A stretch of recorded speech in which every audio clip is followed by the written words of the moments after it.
Pengadilan Negeri Jakarta Utara menggelar sidang lanjutan kasus dugaan penganiayaan terhadap warga negara Singapura Wen Hai Guan dengan terdakwa Andi Cahyadi. Sidang kali ini mengagendakan pembacaan pledoi dari terdakwa.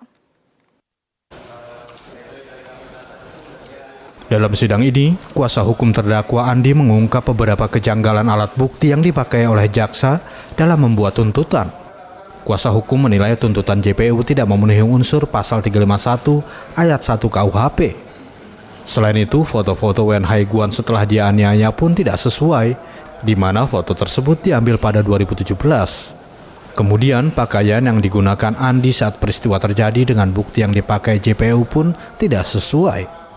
Terdakwa Andi Cahyadi menambahkan ketidaksesuaian tuntutan JPU juga tergambar dari waktu peristiwa penganiayaan terjadi. Dalam surat dakwaan ditulis pukul 23.00, kemudian di surat tuntutan berubah menjadi pukul 22.00. Sedangkan Andi merasa pukul 21.30 sudah tidak berada di rumahnya. Sementara jaksa Diova Yudhistira tidak merespon banyak terkait pledoi yang disampaikan oleh Andi. Dia mengaku akan memberikan jawaban secara lengkap saat persidangan berikutnya. Di sisi lain, Diova membantah JPU telah melanggar nebis in idem seperti yang diatur KUHP. Gimana Pak Yova? Kalau nebis in idem itu kan di eksepsi biasanya ya kan Mas? Iya. Ini kan udah pokok perkara masuk. Kan gitu. Kalau memang nebis in idem harusnya di eksepsi kan gitu. Kan dia udah menjalani hukuman. Nah ini kan dituntut lagi, didakwa lagi dengan berkas yang sama. Ya.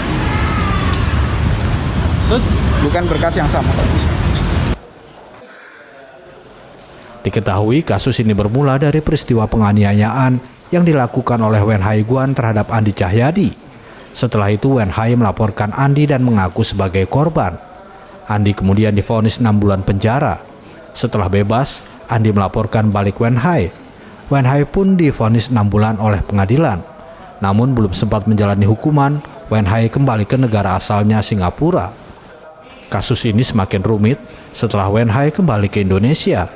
Wen Hai melaporkan lagi Andi dalam kasus penganiayaan yang sama. Andi kemudian ditetapkan lagi sebagai tersangka dalam kasus yang sama.